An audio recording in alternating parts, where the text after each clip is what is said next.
কনকনে শীত, বরফে ঢাকা রাস্তা, তবুও থামেনি মানুষের পা। যুক্তরাষ্ট্রের মিনিয়াপোলিস শহরের রাজপথে নেমেছে হাজারো মানুষ। কারণ একটাই, অভিবাসন কর্মকর্তার গুলিতে নিহত হয়েছেন এক নারী, আর সেই গুলির শব্দ যেন ছড়িয়ে পড়েছে পুরো দেশ জুড়ে। এমনকি ট্রাম্প প্রশাসনের অভিবাসন বিরোধী অভিযানের প্রতিবাদে ডাক দেওয়া হয়েছে 1000-এরও বেশি সমাবেশের। ঘটনাটি ঘটে গেল বুধবার। যুক্তরাষ্ট্রের অভিবাসন সংস্থা immigration and customs enforcement ICE এর এক কর্মকর্তার গুলিতে প্রাণ হারান 37 বছর বয়সী রেনি নিকোল গুড।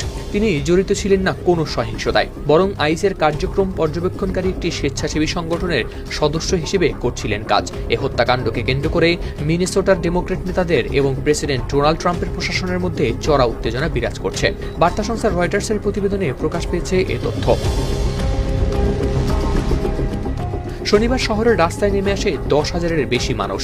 মেক্সিকোর ক্ষুদ্র জাতিক গোষ্ঠীর নৃত্যশিল্পীদের নেতৃত্বে মিছিল এগিয়ে যায় সেই জায়গায় যেখানে রেনি গুডকে গুলি করা হয়েছিল। বাতাসে ভেসে ওঠে স্লোগান, আইস বিলুপ্ত করো, বিচার নেই, শান্তি নেই, আমাদের সড়ক থেকে আইস হটাও। ঠান্ডা বাতাসের ভেতর স্পষ্ট ক্ষোভের উত্তাপ। এই বিক্ষোভ শুধু মিনিয়াপোলিসে নেই সীমাবদ্ধ। ফিলাডেলফিয়া শহরের হাজারো মানুষও রাস্তায় নেমে তোলে একই দাবি। সেখানে বিক্ষোভকারীরা আইসকে যেতে হবে, যুক্তরাষ্ট্রে কোনো স্বৈরাচারের ঠাঁই নেই দেন এমন নানা স্লোগান। ম্যানহাটনেও কয়েকশো মানুষের জমায়েতে শোনা যায় আইস বিরোধী স্লোগান। মাঠের আবেগের সঙ্গে পাল্লা দিয়ে চলছে রাজনৈতিক টানাপোড়েন। মিনেসোটা প্রশাসনের মতে রেনি গুডের উপর অন্যায়ভাবে গুলি চালানো হয়েছে।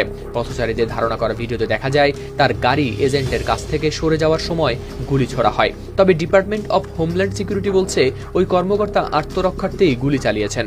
এই ঘটনার প্রতিবাদে মিনেসোটার 3 ডেমোক্রেট কংগ্রেস সদস্য অ্যাঞ্জি ক্রেগ, ক্যালি মরিসন ও ইলহান উমর সেন্ট পলের একটি আইস দপ্তর পরিদর্শনে গেলে তাদের ভেতরে ঢুকতে দেয়নি কর্তৃপক্ষ।